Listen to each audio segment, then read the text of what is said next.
Oh my God! It fixed itself with that magical, delicious QT gas.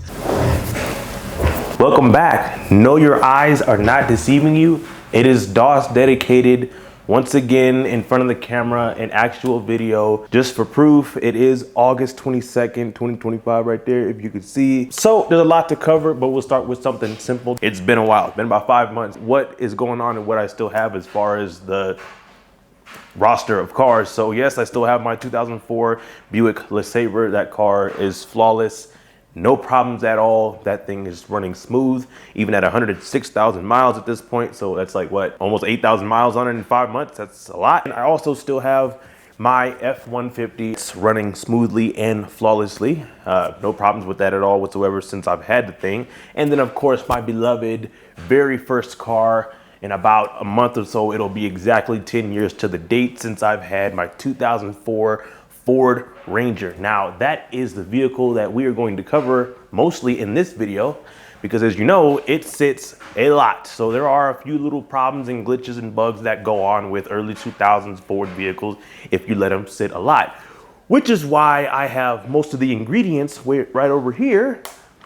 So, man, we got some new LED light bulbs. This high beam function doesn't work on one of the bulbs anymore. So the bulb still works, but the high beam function doesn't. So we'll have to deal with that. This is not open at the moment. And then bam, we got this. So this is a OBD port scanner, of course, made for your phone, Bluetooth, or whatever it is. I think you gotta download an app. The Ranger has a check engine light. I already read the code, and it's related to a problem that I did have with the truck just now, but it fixed itself yesterday when I filled up the gas tank again. So the needle was stuck on E. No matter how much gas you put in there, the needle would just be stuck and the gas light would be on. So it threw a check engine light code, and it was like that for a while. I was actually about ready to replace the fuel assembly once again, because I think that's all one piece that comes out of the gas tank.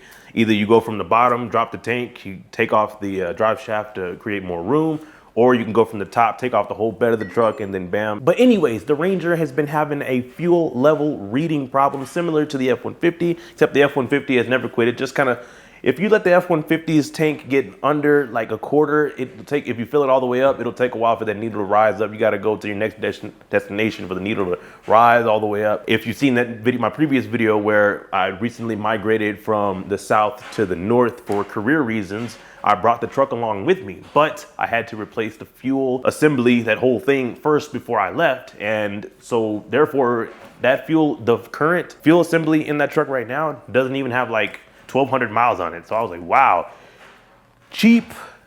I'm not gonna say who right now at the moment, but such cheap auto parts from a very known automotive auto parts store. But anyways, just yesterday, I filled up the truck once again because I was getting a little nervous on how much fuel was actually in the truck at that point. And guess what? It fixed itself, at least for now. I was just driving and then I looked down and all of a sudden the needle was just shot up all the way to full. I was like, what? There's no way. So I drove it all the way back and it's been fine ever since. I haven't checked it today yet, but that's why we got this OBD2 scanner. I do have like a little cheap little plastic, little $10 one or whatever that I cleared the code with before when I drove it to work about a month ago to see what the code was. And that's when I found out it was related to the fuel system and stuff like that. So I cleared it and obviously it came back, and now that the issue is fixed and there's no stuck needle and no gas light on anymore, we have to clear the code and then we're going to test drive the truck and make sure everything is all good once again. But other than that though, those are all the vehicle problems I have at the moment. So I guess this video could be like how do you juggle maintaining 3 vehicles at the moment. It used to be worse than it is now, because I used to be a real fanatic about my vehicles. I had new cars and then I just slowly kind of migrated to used cars because I realized how much of a pain in the ace. I'm talking about cars driven straight off the lot with 14 miles on it.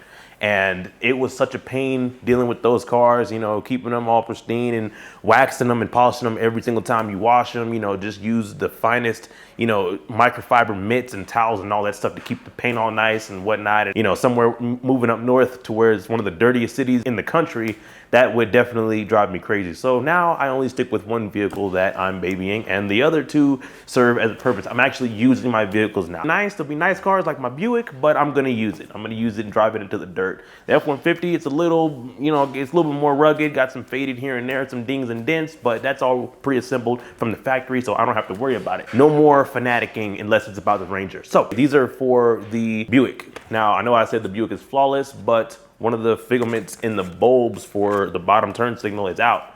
So it just looks like there's a bulb out, but when you turn the turn signal on, the bulb comes on. So bam, this is not a spray bottle of milk. This is thick rubber, plastic, tire shine, the greatest of all.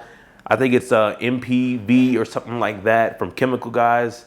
Shout out to Terrell, he put me on. But I got this in this nice, cute little clean, beautiful spray bottle because I just feel like this is a better, like that, and then put it on the pad or whatever, than to have those bottles where you got to flip open the little tab and then, you know, like some ketchup or whatever. It's kind of annoying. I'm gonna try to keep this as automotive as possible, but thank you guys for tuning in. If you are still watching and whatnot, have you noticed this? This was meant to be an ornament for my toolbox at work, but it's just kind of too nice for that.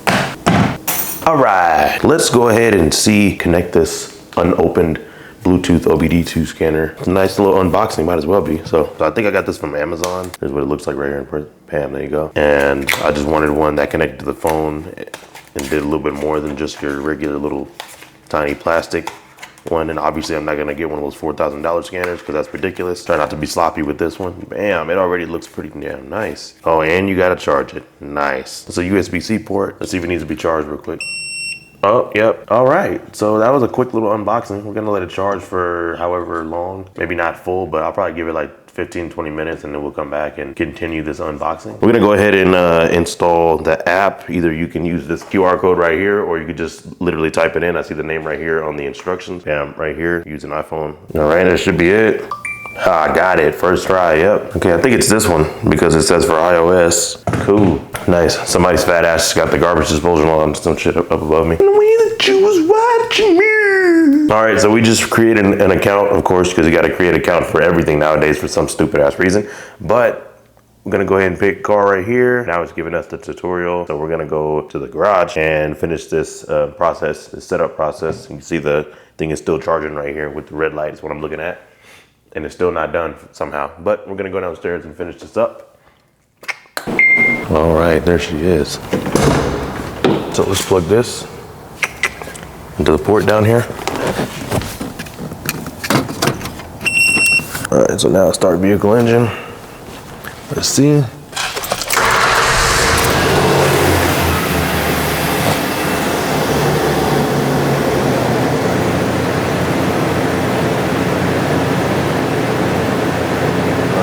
The red LED light is on, solid, yep, solid red. There it goes, that's connected right there. And then down there's a solid blue. All right, so one other problem I forgot to mention with this cutie is, you hear that? That squeak coming from the engine, either a pulley or maybe I'm pretty sure it's a pulley, it sounds like it. Right now we're just downloading some software. I don't know if the camera can see this or not, but it's got a whole list of different automakers where you got to download the software. I don't know if you could see the actual OBD2 with the solid blue and the solid red. That means it's working, it's connected to the phone. I know you can see that check engine light right there. We got 104,000 miles on this thing. All right, so after you download the appropriate software for whatever auto manufacturer you have, now you gotta either manually or automatically put in your VIN number. And then once you do that, you should be on this screen right here. And then I'm just gonna do auto scan real quick. And then let's just see what it does as far as scanning system and whatnot. Okay, there you go. You got 2 faults already off the rip, and it's only 17% done. We're looking at the check engine light right there. You see that? So, and you hear that squeak. It's an always active, so it does lead me to believe that it's probably a pulley. Let's see what the powertrain module, 2 faults on that. Let's see what we got. Oh, there's a squeak again. No, I want to read it. I don't want to. Engine on, running. Let me see. Can y'all see this or not? Oh, my battery's about to die on the camera. Oh shit. Oh well. Yeah, see, fuel level circuit. Yeah, so that's definitely what that was. And then check for all systems, not complete, Okay. So we're gonna clear them for now at the moment, right? Bam, it's gone. I've just seen it on the truck too. The engine light is gone. Now, therefore, I'm gonna have to drive this thing. I'm not sure. It's 7:45 in the morning. I'm not sure where I'm supposed to be right now at the moment, but I'll figure out somewhere. I'll drive it, and then we'll see. Okay, there we go. So we're all good now. Let's go back real quick. Also another fault right there. Let's look at this one. So the check engine light is off on the truck, as you can see. No more.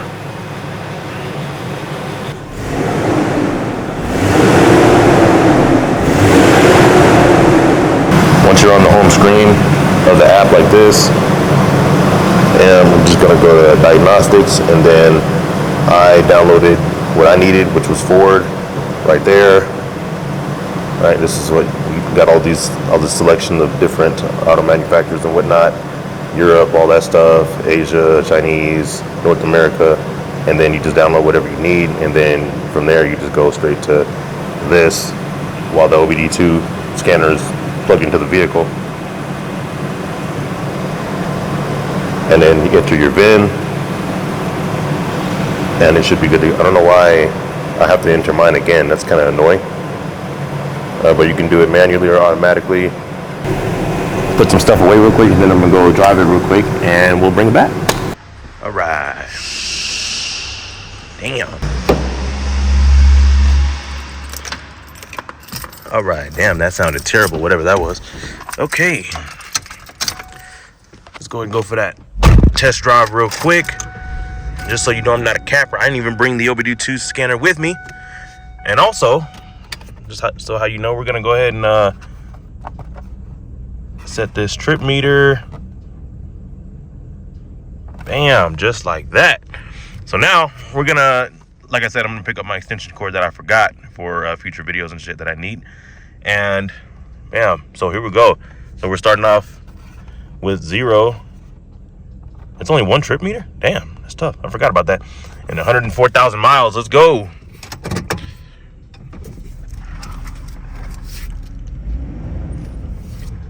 Go ahead and see. All right, 11 miles so far, 11.8 miles. Let's keep going. Do another 11.8 miles. All right, and just like that, that's another 11.8 miles I said. So check engine light is still off. It hasn't came back on. I'm pretty sure it would have came back on by now at this point. And let's look and see the total. 11 plus 11, obviously.